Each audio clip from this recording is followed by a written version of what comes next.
Hey everybody, this is Michael James, and welcome to the Noggin Podcast, Episode 2.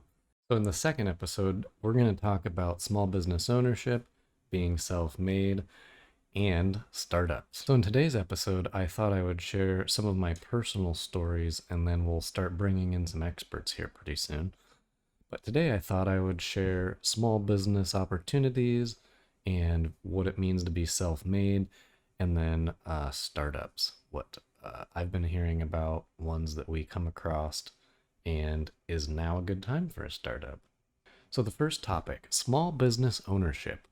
No matter what small business you own, I personally feel the last couple years have been some of the best opportunities in the market and industries, no matter what they are. As a small business owner and being in the marketing space, I've gotten to work with people considerably older than myself, and they've been in business a lot longer than myself. But as a consultant and marketing expert, I get to come in and see what's been working and what's not been working for people. And then immediately coming up with a consulting plan that is going to pull them out of the situation that they're in and create an opportunity for them moving forward. I myself have gotten to work with other marketing companies, other advertisers, branding experts, consultants of a lot of different industries. I get to work with bankers, insurance companies, legal and financial experts. But we also work a lot in the service industry space. So that's photographers, plumbers, electricians, dentists, lawyers, almost anything that provides an ongoing service. We've gotten to work with those clients, learn again what's working for them and what's not, coming in with a plan that is going to then create additional opportunities for that brand, more visibility, more customers and clients, and people are going to see that brand in a way that's more valuable, whether that's in their local community, regional, or national. So our job as the marketing team is to come in, act as the voice of that business, extend that voice and that brand into new pockets, new communities that would be interested customers. And that's why I feel that owning a small business right now is an extremely beneficial time in the history of the economy, even though some people say it's bad, some people say it's good. I think if you have the motivation and if you have a skill set that will push that motivation into actual customers and clients, I think you would be in demand for quite a while.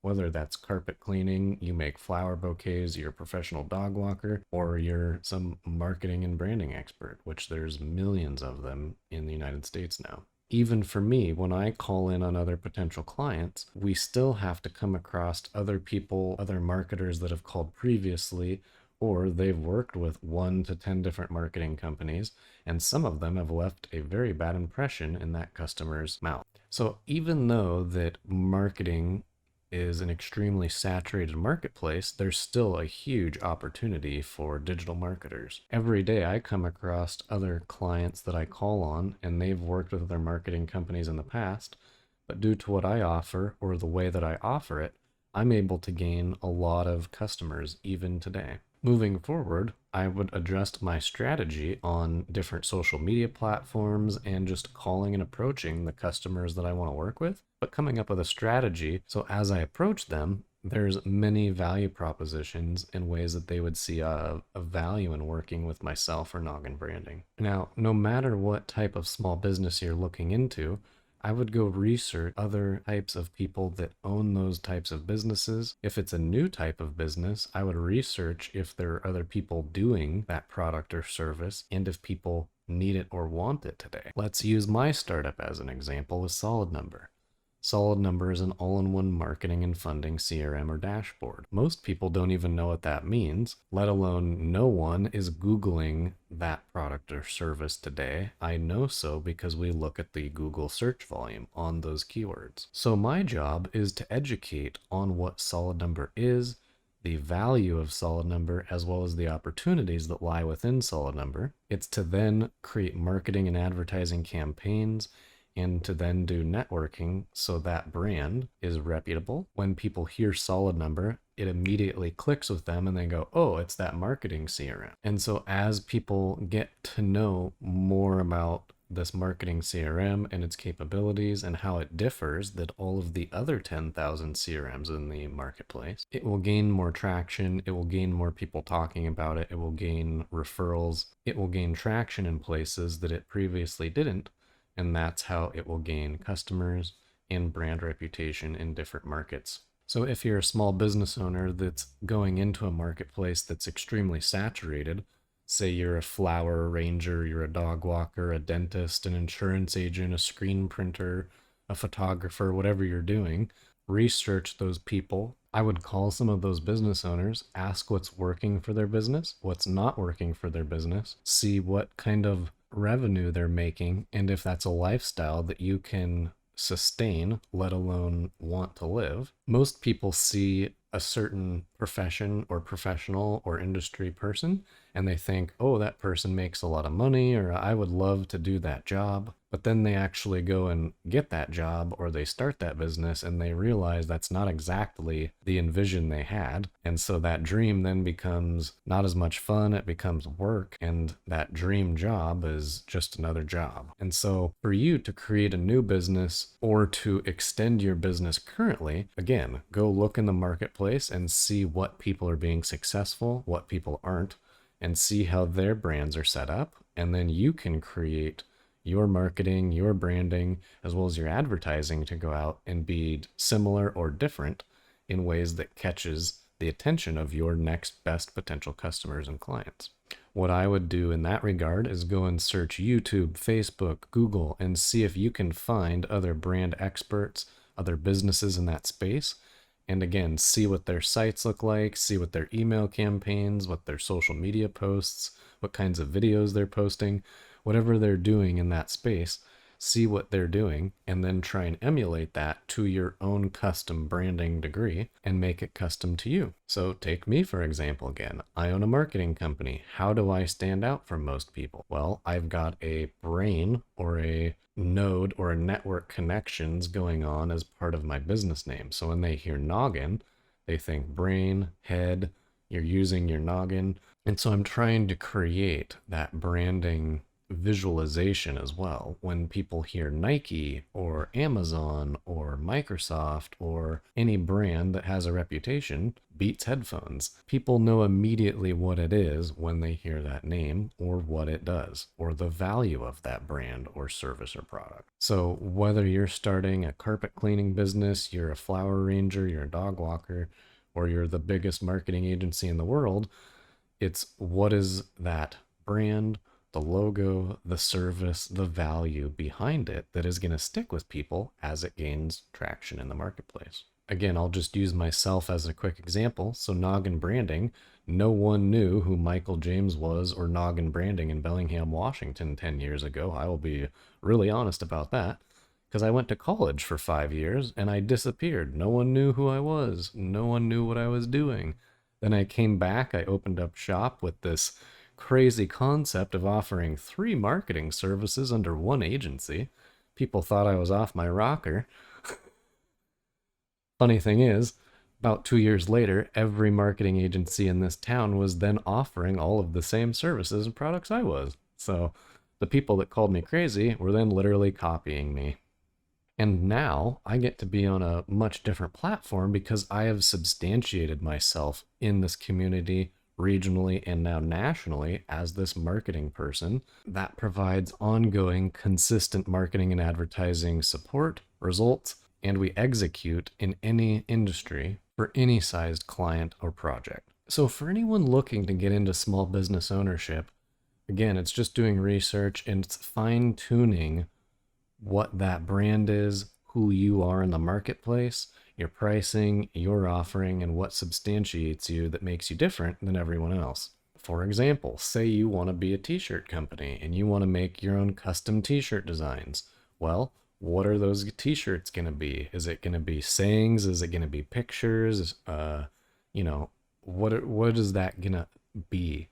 And then I would recommend researching all of the companies that would be in your space and see, are they in Zoomies? Are they on karmaloop.com? Are they selling their stuff on eBay or Amazon? Do they have a huge Facebook marketplace? Are they on Etsy? what is working for those clothing companies as the example and what's not.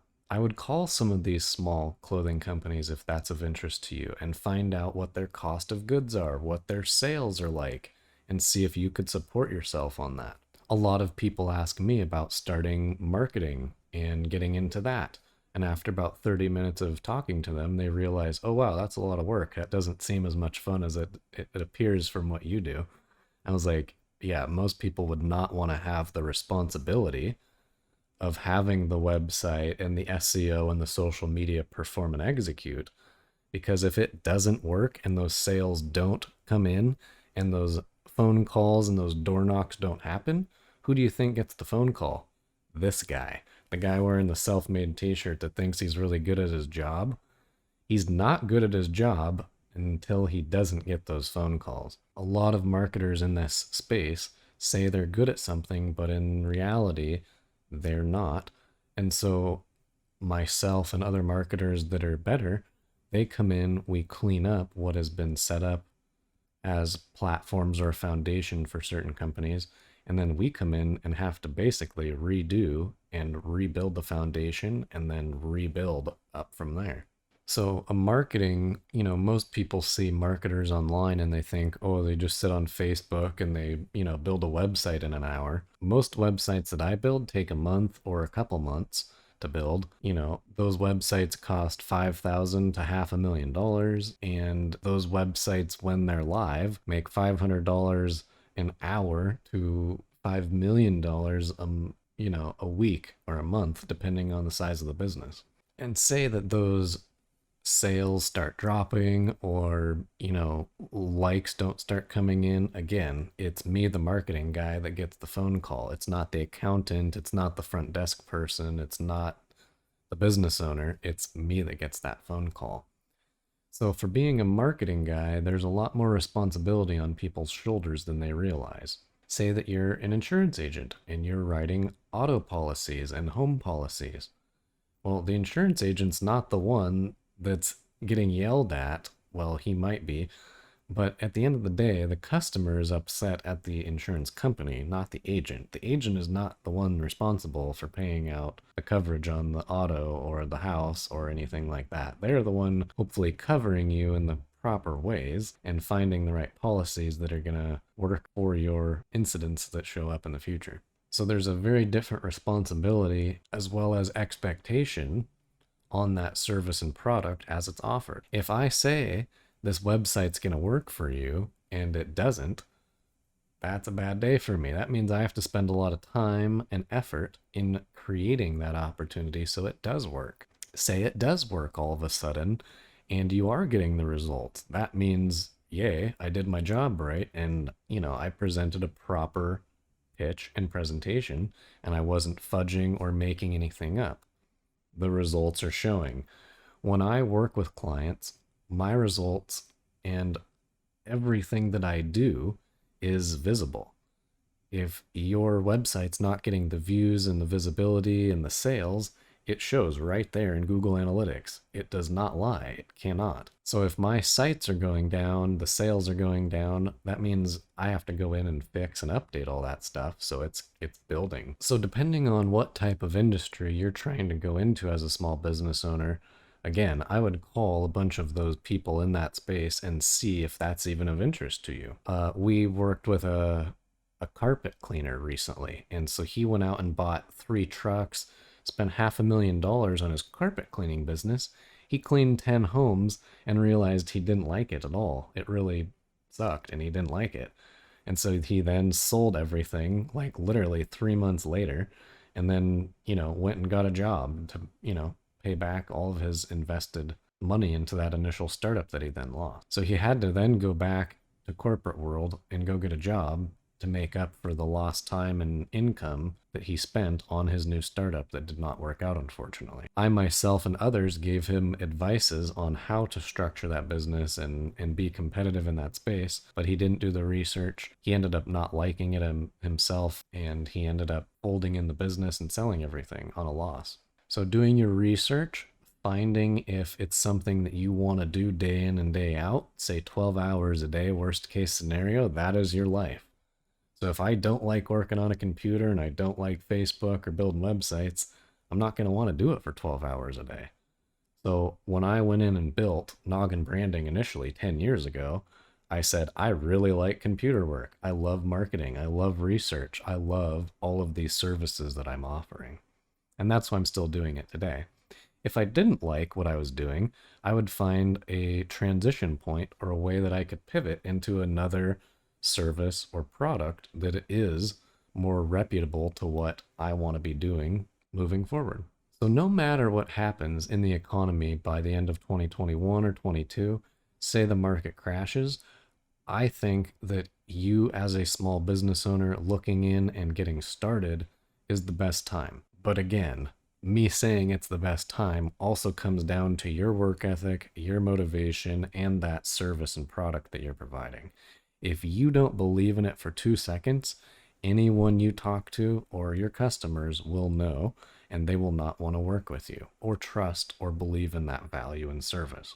If I didn't believe in my own Noggin branding services or solid number services, I wouldn't offer them and I wouldn't quote what I'm quoting every month. So for me or anyone that I work with, I really get to know who that business owner is, their marketing message, the meaning and their purpose behind the business, because then I can take that and extend it into their marketing message, their branding and advertising moving forward. So their customers, as well as their reviews that are coming in, are seeing that love, that energy, that education behind the brand. And those are people that would want to work with your business moving forward. If they see a bunch of negative comments, a bunch of weird wording or things that don't work on your website or social media, people are not going to want to work with you. So by fine tuning the approach of if you're going to start a new business, it's finding who you want to be in that business, who you want to work with, what you want to provide as a product or service moving forward, and seeing if that's actually going to work in your community, regionally or nationally, depending on where you want to set up shop.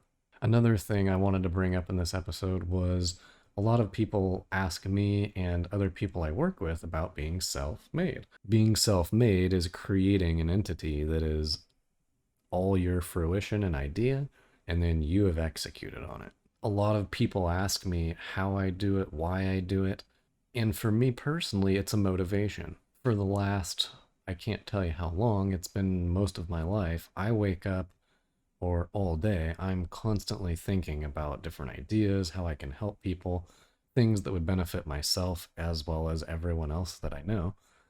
And I then created a business around that as I was coming out of college.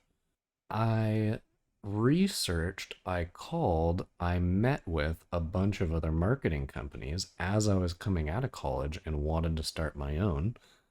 But I didn't know the best way to do it because I was 24 years old. I'd never owned a business. I definitely didn't know about marketing and the best way to present that as a service in a business moving forward. So what I did is I met with a bunch of competitors in my free time and I asked them, what are you offering as a business? What are those services? What are you charging? What are the results looking like for those customers at those price points?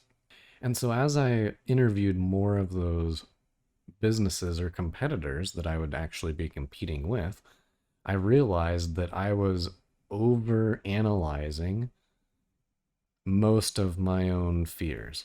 And a lot of my own fears come around having this perfect little box. And it's got to be absolutely perfect before I go and present it. And that can be a limiting effect, or it's called failure to start because you're just always trying to create and you never think it's perfect or good enough to actually go out and then offer. So a lot of businesses that I work with, I really get to know them and say, are you fully self-trusting in your own brand, product, and service moving forward? Because if you don't, I'm not going to be able to share that with your potential customers. If I don't feel it, your customers aren't going to feel it, and they're not going to want to buy or pay you, and they're not going to trust in that. So whether it's a new startup or a very substantial business and working with teams, even members in those teams, I really put through different kind of consulting and training processes to get everybody at kind of an equal level playing field. So they're all thinking the same value, they're all feeling emotionally connected to that brand, what they're offering, as well as the results that they're providing. For me, the reason that I think I'm providing the results that I have been for the last 10 years with Noggin Branding as a marketing service is I'm really invested in my customers. I personally feel really connected to the business owners as well as all of their employees. If I don't perform to the degree that I want, as well as I just told them, that's not good. I'm not going to be able to execute and actually show the results in what I just said if I don't believe it myself. If I go in and say, I'm going to bring you 500,000 customers this year, I either know internally, yes, I'm going to be able to do that, or I just bullshitted this guy and he is, expecting 500,000 customers now. I hope to God I can actually go and actually make that happen for him. Having a realistic mindset and presenting real world expectations is huge, and not getting too ahead of yourself. When I initially started my business, I was quoting people a week and 2 weeks for certain things to get done. I was a little preemptive on that, and I should have said 3 weeks or a month because of the amount of detail and the amount of work going into it. Plus, I had a lot of clients at the time, so I had to spread my time between all of these other clients and projects I had going on. So in the meeting, I would get excited with the client and say, oh my gosh, I'll get this done in a week or two for you. But in reality, sometimes I'd have to stop and think, you know what? I have this project, I have that project, I have this I got to get done, this needs to be live, I have these ads that need to go out, I got these meetings I have to go into. So realistically, it's creating timelines that are workable. It's not 3 months or 3 years. It's like, well, could you wait 3 weeks or, a month on that? Because again, it's not like I'm, giving you a piece of paper and say, here you go. It's like, no, here's a website that's going to make you millions of dollars in the next week, month, year, years, whatever that is. So it's creating realistic expectations, whatever business or brand or service you're providing. So another thing that people ask me about being a small business owner and having a self-made business or entity that is not reliant on anyone else's structure, format, pricing, or you have came up with the entire concept. Being in that space is very unique because you're able to find opportunities where most people in a competing industry or space cannot. For example, say that I go out and I go and meet another marketing guy, but he doesn't build websites. He only does search engine optimization or social media. In my mind, I'm thinking, well, that's really cool. That's great. You offer a lot. But in my mind, I'm also thinking, well, you're kind of missing some of this because if you're not building the websites, what's leading the SEO and social media back? That's cool. You're driving all this traffic to social media accounts and doing whatever there, and you've SEO'd something, but like, what's the full picture there? And so for me, as I meet other experts, you realize when you've created something of value and size, and you're also in a space of there's not a lot of people doing what you're doing, and you feel like you're kind of in your own community in a way.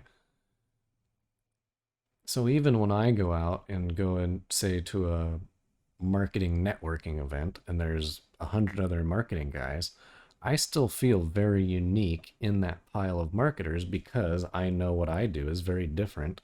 The way I approach it is different. The results are different. And the way that I work through those accounts on a daily, weekly basis is most likely different as well.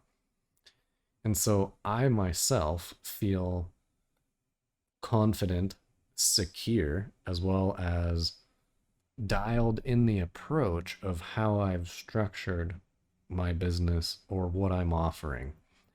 And whether you're a small business, and again, as in any industry, it's do you feel confident and comfortable in your industry, your servicing and products? Maybe you make organic cookies or you're building metal signs or whatever your business is.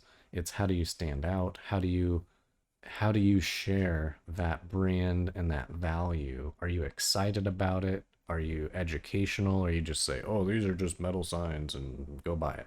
Or do you say, oh no, these metal signs are custom made. We have this amazing metal process and this laser cutter, and we have to heat the metal and apply these entities, and then it sticks to the metal after it heats up to a certain degree.